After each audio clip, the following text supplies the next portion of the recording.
Ibrahim Traoré era hijo de un trabajador de mina. Su padre murió en una explosión en una mina de oro operada por una empresa francesa, y la familia no recibió ninguna compensación. La empresa no aceptó responsabilidad, y el gobierno de Burkina Faso permaneció en silencio. 30 años después, Traoré visitó la misma mina como líder de su país. Mientras el gerente francés describía con orgullo las cifras de producción, Traoré le hizo una sola pregunta: ¿cuánto le pagan a Burkina Faso cuando extraen una tonelada de oro? La respuesta: 2 millones de francos.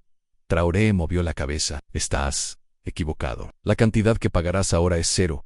Porque ya no estarán aquí. Una semana después, se anunció la decisión más audaz en la historia de Burkina Faso, y las potencias occidentales respondieron con dureza, pero no sabían del plan largo y bien preparado de Traoré. El sol golpeaba implacablemente la mina de oro de Bisa, a 100 kilómetros al norte de Ouagadougou. Ibrahim Traoré, presidente de Burkina Faso, por solo 7 meses, salió de su vehículo modesto, rechazando el paraguas y la ayuda que se le ofrecía. Los ejecutivos reunidos de Nordex Mining, el consorcio franco-canadiense que había operado la mina durante casi 4 décadas, esperaban nerviosos. Esta visita presidencial no anunciada los había pillado desprevenidos. Señor presidente, bienvenido a Bisa, comenzó Philippe Maro, el director francés de la mina, extendiendo su mano. Es un honor para nosotros su visita inesperada. El apretón de manos de Traoré fue firme, su expresión inescrutable. Gracias, director Moreau. He querido ver esta operación en persona. Algo en su tono hizo que los ejecutivos se miraran entre sí. Esta no era una visita diplomática rutinaria. Mientras caminaban hacia la instalación principal, Maro comenzó a presentar sus puntos de conversación ensayados. Nuestra operación aquí emplea a más de 1.200 trabajadores locales. Él dijo con orgullo: hemos invertido 430 millones de euros en infraestructura y equipos. Desde 2008, Traoré asintió, sus ojos recorriendo la enorme mina a cielo abierto que se extendía ante ellos, una vasta herida en la tierra, terraceada, con maquinaria pesada que extraía toneladas de mineral a diario. ¿Y su producción anual de oro?, preguntó Traoré. Maro sonrió, complacido de resaltar su éxito. El año pasado extrajimos 12.3 toneladas de oro, nuestro mejor año hasta ahora, con un valor de mercado de aproximadamente 720 millones de euros, llegaron a una plataforma de observación que daba al planta de procesamiento, donde el mineral era triturado y tratado con cianuro para extraer partículas de oro. Abajo, los trabajadores con cascos se movían, pequeñas figuras que quedaban empequeñecidas por la maquinaria industrial. Traoré se quedó en silencio durante un largo momento, observando la operación. Luego, sin mirar a Maro, hizo la pregunta, que más tarde se recordaría como el inicio de la revolución del oro en África: ¿y cuánto recibe Burkina Faso por cada tonelada de oro que extraen de nuestra tierra? Maro vaciló, claramente incómodo con la pregunta directa. Pagamos todos los impuestos y tarifas requeridos según nuestro contrato. Aproximadamente 2 millones de francos CFA por tonelada, además de los beneficios laborales para la economía local. Ahora, Traoré se giró para mirarlo directamente. 2 millones de francos de 60 millones de valor, poco más del 3%. Su voz permaneció tranquila, pero había acero en ella. Dígame, director Maro, ¿aceptaría a Francia tales términos para sus propios recursos? Antes de que Maro pudiera responder, Traoré continuó: esta mina es donde mi padre murió hace 30 años. Hubo una explosión en el túnel 6A23, trabajadores murieron, y nunca se pagó ninguna compensación a sus familias. Yo tenía 7 años. La revelación colgaba en el aire entre ellos. Maro se movió incómodamente. Señor presidente, no estaba al tanto. Eso fue antes de la actual administración de Nordex. Ahora tenemos excelentes registros de seguridad. Traoré lo interrumpió levantando la mano. No vine a discutir el pasado, director. Vine a informarle sobre el futuro. Se volvió hacia la vista de la mina, su decisión ya tomada. La presentación de su empresa en Burkina Faso terminará en 30 días. El contrato está terminado. En el rostro de Maro palideció. Señor presidente, no puede ser. Nuestro contrato es válido hasta 2040. No hay acuerdos internacionales, protecciones. La voz de Traoré se mantuvo firme. 60 días entonces, por respeto a los desafíos logísticos. Pero el día 61, esta mina será completamente del pueblo de Burkina Faso. Sin esperar una respuesta, se dio la vuelta y caminó hacia su vehículo, dejando a los ejecutivos en un silencio atónito. Esa noche, Maro hizo llamadas frenéticas a París y Ottawa. Por la mañana, el Ministerio de Relaciones Exteriores de Francia y el Departamento de Asuntos Exteriores de Canadá estaban exigiendo reuniones de emergencia con sus embajadores en Burkina Faso. Pero esto era solo el comienzo. Lo que nadie aún se daba cuenta, lo que no podían saber, era que la visita de Traoré a Bisa no fue una decisión espontánea. Fue el primer movimiento público en una estrategia de años en preparación. 7 días después, Ibrahim Traoré se dirigió a su nación desde el Palacio Presidencial. El discurso fue breve, directo y revolucionario. Durante demasiado tiempo, la riqueza bajo nuestra tierra ha enriquecido a accionistas extranjeros, mientras nuestra gente sigue viviendo en pobreza. Hoy reclamamos lo que nos pertenece por derecho. Todas las operaciones mineras extranjeras en Burkina Faso están nacionalizadas, con efecto inmediato. Expuso un periodo de transición de 60 días durante el cual las empresas extranjeras podrían retirar a su personal, pero no su equipo. Esto no es una solicitud ni una negociación, concluyó. Es el derecho soberano de Burkina Faso controlar sus propios recursos. La era del colonialismo de recursos ha terminado. En cuestión de horas comenzó la respuesta internacional. Los medios de comunicación occidentales lo denunciaron como un suicidio económico y una expropiación radical. El gobierno francés amenazó con sanciones inmediatas. El primer ministro canadiense lo calificó de robo a escala nacional. El Departamento de Estado de los Estados Unidos emitió una condena formal. Pero lo que estas potencias no sabían, lo que no podían haber sabido, era que Traoré había pasado 3 años preparándose para este momento, mucho antes de convertirse en presidente. Como oficial militar de rango medio con un título en geología, había construido una red de especialistas, técnicos y aliados internacionales que compartían su visión de soberanía de los recursos. La nacionalización no fue un acto impulsivo de desafío, fue una estrategia cuidadosamente orquestada con múltiples planes de contingencia. En una sala de conferencias segura, en lo profundo del Palacio Presidencial, Traoré se reunió con sus asesores más cercanos al día siguiente de su anuncio. El ministro de Defensa, Ouedraogo, parecía preocupado. Señor presidente, la inteligencia militar francesa ha incrementado su actividad alrededor de nuestras fronteras. Hay informes sobre reclutamiento de mercenarios en países vecinos a Traoré. Asintió.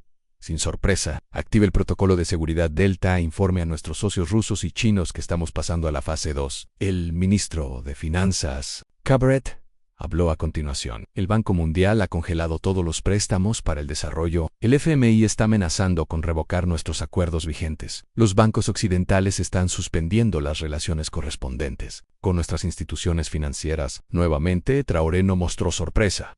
Implemente los canales bancarios alternativos. Establecimos y anunciamos la nueva moneda respaldada por oro la próxima semana, adelantándonos a lo previsto. Lo que siguió fue una clase magistral en la gestión estratégica de recursos nacionales, mientras las potencias occidentales esperaban que Burkina Faso se desplomara bajo la presión internacional. El gobierno de Traoré ejecutó una serie de movimientos que dejaron a los observadores atónitos. Primero vino la revelación de que, en los 2 años previos, cientos de ingenieros y técnicos burkineses habían recibido capacitación especializada en operaciones mineras, muchos en Rusia y China, pero otros en Brasil, Turquía e incluso discretamente en Canadá y Australia. No necesitamos la experiencia extranjera para extraer nuestro propio oro, explicó Traoré en un discurso nacional. Nuestra gente ha estado haciendo el trabajo real durante generaciones. Simplemente nunca se les permitió gestionar ni beneficiarse de ello. En cuestión de semanas, todas las minas principales del país habían pasado a la gestión nacional, con la producción continuando mayormente sin interrupciones. El colapso técnico esperado simplemente no se materializó. Luego vino el contraataque financiero. Mientras los bancos occidentales cortaban los lazos con Burkina Faso,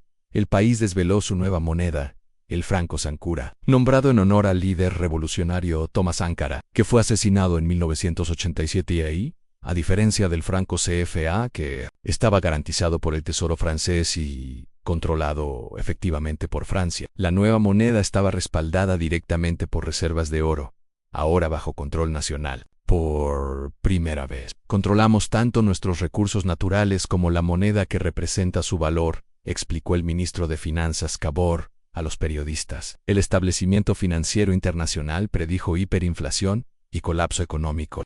En cambio, el franco Sankura mantuvo una estabilidad notable y los países vecinos comenzaron a aceptarlo para el comercio transfronterizo, primero Mali y Níger, luego Guinea y Togo. El aspecto más sorprendente de la estrategia de Traoré, sin embargo, fue su enfoque diplomático. En lugar de adoptar una postura de total aislamiento de Occidente, mantuvo canales abiertos con socios específicos que reconocieron la legitimidad de la soberanía de los recursos. Cuando el ministro de Relaciones Exteriores francés amenazó con intervención militar durante una rueda de prensa, Traoré respondió no con una retórica similar, sino con una simple invitación: vengan a Ouagadougou, vean nuestras operaciones, negocien nuevos términos que respeten tanto sus intereses como nuestra soberanía. Esta apertura calculada creó divisiones entre las potencias occidentales. Mientras Francia mantenía una línea dura, Canadá comenzó conversaciones discretas sobre asociaciones técnicas bajo el nuevo marco. Varios países europeos, incluidos Italia y España, manifestaron su disposición a respetar la nacionalización a cambio de acuerdos preferenciales de compra. El Frente Unido Occidental, que inicialmente condenó a Burkina Faso, comenzó a fracturarse. Lo más significativo fue que Traoré aprovechó hábilmente las relaciones internacionales alternativas. China, ya profundamente invertida en el desarrollo de infraestructura africana, rápidamente ofreció apoyo técnico y equipos. Rusia proporcionó garantías de seguridad y asesores militares para disuadir posibles intentos de desestabilización. Turquía, Brasil y India, potencias emergentes con sus propias historias de dominación económica occidental, establecieron nuevos acuerdos comerciales que redujeron la dependencia de Burkina Faso de los socios tradicionales. 6 meses después del anuncio de la nacionalización, Ibrahim Traoré invitó a periodistas internacionales a recorrer la mina de oro de Visa, la misma instalación en donde inicialmente se había confrontado con el director Moro. El contraste era asombroso. Donde antes, los ejecutivos extranjeros ocupaban oficinas con aire acondicionado, ahora los ingenieros burkineses gestionaban las operaciones. El récord de seguridad de la mina había mejorado, y un nuevo sistema de reparto de beneficios distribuía el 15% de los ingresos directamente a los trabajadores. Producimos algo menos de oro que antes, admitió la nueva directora, una mujer que previamente había sido gerente intermedia bajo Nordex, pero las ganancias permanecen en Burkina Faso. Estamos construyendo escuelas y hospitales con dinero que antes iba a los accionistas de París y Toronto. Lo más revelador, sin embargo, fue que la mina ahora incluía un memorial para aquellos que murieron en la explosión de hace 30 años, incluido el padre de Traoré. Cada nombre estaba grabado en piedra con vetas de oro, un recordatorio permanente del costo humano de la explotación de recursos. A medida que pasaron los meses, las sombrías predicciones de colapso económico dieron paso a una realidad más compleja. Burkina Faso enfrentó desafíos genuinos a brechas en la experiencia técnica, problemas de mantenimiento de equipos y la necesidad de establecer nuevas relaciones comerciales de exportación. Sin embargo, el colapso catastrófico que los analistas occidentales habían predicho con seguridad no se materializó. En cambio, comenzó a surgir un nuevo modelo de gestión de recursos, imperfecto pero indudablemente burkinés. El verdadero genio del enfoque de Traoré se hizo evidente en la forma en que se redistribuyeron los ingresos de la minería. En lugar de centralizar el control en el gobierno, estableció el Fideicomiso Nacional de Recursos, una entidad pública con protección constitucional, gestionada por una combinación de funcionarios electos, expertos técnicos y representantes de las comunidades mineras. Cada ciudadano recibía informes trimestrales detallando la producción de oro, los ingresos y los gastos. La transparencia es nuestro escudo contra la corrupción, explicó Traoré. Cuando todos pueden ver a dónde va el oro y lo que paga, se vuelve mucho más difícil para cualquier persona, incluidos aquellos en el gobierno, desviar recursos del pueblo. El fideicomiso asignó fondos según una fórmula consagrada en la ley en 30% para el desarrollo de infraestructura, 25% para educación y atención sanitaria, 20% para inversiones en diversificación futura, 15% para un fondo soberano y 10% directamente a las comunidades mineras. La respuesta internacional siguió evolucionando. Francia mantuvo las sanciones, pero se vio cada vez más aislada a medida que otros países normalizaban sus relaciones con Burkina Faso en el Banco Mundial y el FMI. Después de medidas punitivas iniciales, comenzaron un reencuentro cauteloso. Lo más sorprendente fue que varias empresas mineras internacionales, reconociendo la irreversibilidad del nuevo paradigma, se acercaron al gobierno con propuestas de asociaciones técnicas bajo el nuevo modelo de propiedad nacional. Al un año después de la nacionalización, Ibrahim Traoré se dirigió a la Asamblea General de las Naciones Unidas. Los diplomáticos occidentales esperaban una retórica anticolonialista feroz. En cambio, Traoré habló con confianza medida sobre un nuevo marco para la gestión de recursos en los países en desarrollo. No rechazamos la asociación, enfatizó. Rechazamos la explotación disfrazada de asociación. La diferencia es fundamental. El discurso resonó mucho más allá de Burkina Faso. En los meses siguientes, Zimbabue, Tanzania y la República Democrática del Congo anunciaron revisiones de los contratos mineros existentes con empresas extranjeras. Las naciones latinoamericanas con depósitos significativos de litio comenzaron a estudiar el modelo burkinés mientras consideraban cómo gestionar sus recursos estratégicos. La revolución económica, que había comenzado con una sola pregunta en la mina de oro de Visa, se estaba expandiendo. Sin embargo, el impacto más profundo fue en los ciudadanos comunes de Burkina Faso. Por primera vez, comenzaron a ver beneficios tangibles de la riqueza natural de su país. Se abrieron nuevas escuelas en aldeas remotas que nunca habían tenido instalaciones educativas formales. Las clínicas de salud rurales recibieron suministros y equipos regulares. Las carreteras mejoraron, conectando a las comunidades previamente aisladas con mercados y servicios. Los proyectos de energía solar trajeron electricidad a regiones donde había sido un lujo inimaginable. Mi padre murió extrayendo oro que no construyó nada para su comunidad, comentó Traoré durante una visita a un nuevo centro de formación técnica en su ciudad natal. Ahora, ese mismo oro está construyendo un futuro para la próxima generación. Ese es el significado de la Sobre. El centro de formación se especializó en ingeniería minera, geología y gestión sostenible de recursos, preparando a los jóvenes berquineses para controlar sus recursos durante las generaciones venideras. No todo fue fácil. Persistió. Desafíos técnicos en algunas operaciones mineras. Las restricciones financieras internacionales crearon dificultades continuas para ciertos importes. Surgieron amenazas de seguridad de diversas fuentes, incluidos grupos de mercenarios financiados por fuentes poco claras. Sin embargo, con cada desafío, el gobierno de Traoré demostró una adaptabilidad notable, reforzando la confianza pública en el proyecto de nacionalización. 2 años después del anuncio histórico, llegó una delegación de Francia a Bagadugu. Esto no fue un regreso a la antigua relación, sino el comienzo de algo nuevo. Después de extensas negociaciones, Burkina Faso y Francia firmaron un acuerdo de asociación de recursos que permitió la participación técnica francesa en proyectos específicos bajo propiedad totalmente burkinés. Los términos fueron revolucionarios en comparación con el acuerdo anterior. Las empresas francesas recibirían tarifas por servicios y apoyo técnico, pero todos los recursos seguirían siendo propiedad nacional. Es un modelo que respeta tanto nuestra experiencia como su soberanía, admitió el ministro de Economía francés en una rueda de prensa que habría sido inimaginable meses antes. Estamos aprendiendo a ser socios en lugar de propietarios. Se siguieron acuerdos similares con empresas canadienses, australianas y estadounidenses, cada una reconociendo la nueva realidad de que las naciones africanas, ricas en recursos, ya no aceptarían los términos explotadores del pasado. La revolución del oro, como llegó a ser conocido, transformó más que la economía de Burkina Faso. Alteró fundamentalmente la psicología de la nación. Los ciudadanos que durante generaciones habían sido enseñados que la experiencia extranjera era esencial para el desarrollo, vieron a sus propios ingenieros y técnicos gestionando exitosamente operaciones complejas. Las comunidades que habían visto cómo los recursos abandonaban su tierra durante décadas, ahora fueron testigos de los beneficios directos del control local. Ibrahim Traoré se hizo conocido internacionalmente como el arquitecto de un nuevo paradigma de recursos, pero dentro de Burkina Faso enfatizó el logro colectivo. Esta transformación pertenece a cada ciudadano, insistió durante el 2º aniversario de la nacionalización. Ningún líder solo podría haber logrado esto. Requirió el coraje y compromiso de un pueblo entero que decidió que sus recursos debían beneficiar a sus hijos. Quizás el momento más conmovedor llegó cuando Traoré visitó la aldea de su padre, donde se había construido una nueva escuela secundaria, utilizando los ingresos de la mina. La escuela se especializaba en educación en ciencias y tecnología, con laboratorios modernos e instalaciones informáticas. Mi padre tuvo que dejar esta aldea para trabajar en una mina de propiedad extranjera, dijo Traoré a los estudiantes reunidos.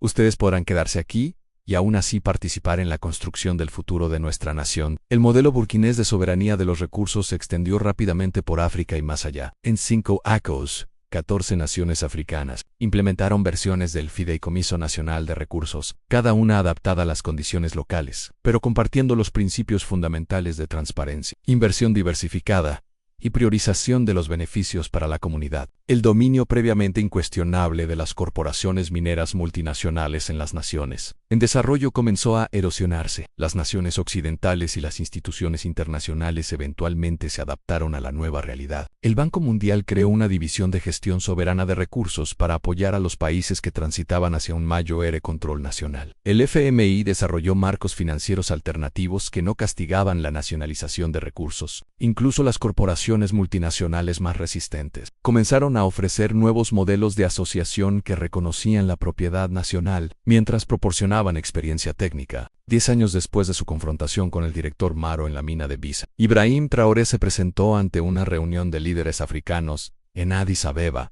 A muchos habían seguido el ejemplo de Burkina Faso, reclamando el control de sus recursos naturales y redirigiendo las ganancias hacia el desarrollo nacional. La verdadera revolución, les dijo Traoré, no es simplemente cambiar ¿Quién posee las minas? ¿Está cambiando? ¿Quién se beneficia de lo que sale de ellas? Las estadísticas contaban una historia convincente. En las décadas posteriores a la nacionalización, Burkina Faso se había transformado de una de las naciones más pobres del mundo a un país de ingresos medios bajos. Las tasas de alfabetización aumentaron del 41% al 78%. El acceso a la atención sanitaria se había expandido, pasando de cubrir al 23% de la población al 80%. El desarrollo de infraestructura conectó regiones previamente aisladas con la economía nacional. Lo más significativo, el porcentaje de los ingresos de la minería que permanecían dentro del país aumentó del menos del 10% al más del 85%. Por supuesto, seguían existiendo desafíos. Burkina Faso aún enfrentaba amenazas de seguridad, desafíos agrícolas y la necesidad continua de diversificarse más allá de la minería. El país no era una utopía, y el mismo Traoré reconoció que la gestión de recursos era solo un elemento dentro de un complejo panorama de desarrollo. Sin embargo, la relación fundamental entre la nación y su riqueza natural había sido transformada de manera irreversible. La validación definitiva no vino del reconocimiento internacional, sino del cambio en el propio paisaje de Burkina Faso, donde las empresas mineras extranjeras, una vez extrajeron recursos con un desarrollo local mínimo, florecieron nuevas comunidades. Aparecieron escuelas, hospitales e infraestructura en regiones que habían sido desatendidas durante generaciones. Los centros de formación técnica prepararon a los jóvenes burkineses para carreras especializadas en su propio sector de recursos. Lo más conmovedor fue que los hijos de los trabajadores de las minas, que antes esperaban hacer el mismo trabajo peligroso y mal remunerado que sus padres, ahora tenían diferentes futuros disponibles para ellos. El hijo de un minero podría convertirse en ingeniero de minería. La hija de un trabajador de planta de procesamiento podría convertirse en geóloga o especialista en medio ambiente. El ciclo de explotación que había definido generaciones finalmente se rompió cuando se le preguntó sobre su legado en una rara entrevista personal. Ibrahim Traoré reflexionó sobre el viaje desde la muerte de su padre en la mina hasta la transformación de su nación. No comencé con grandes ambiciones de cambiar la política internacional de recursos, admitió. Simplemente hice una pregunta que me había molestado desde la niñez. ¿Por qué nuestro oro hace ricos a otros mientras nosotros seguimos siendo pobres? Al encontrar la respuesta y el coraje para actuar en consecuencia, había desatado una revolución que se extendió mucho más allá de las fronteras de Burkina Faso. Al concluir la entrevista, el periodista hizo una última pregunta. ¿Qué pensaría su padre del Burkina Faso moderno? Traoré permaneció en silencio por un momento, mirando por la ventana a la capital transformada, donde nuevos edificios, escuelas, hospitales e infraestructura se erguían como manifestaciones físicas de la riqueza de los recursos recuperados. Creo, dijo finalmente, que reconocería que su muerte en esa mina no fue en vano. Después de todo, el oro que murió extrayendo finalmente está construyendo el futuro que soñó para sus hijos.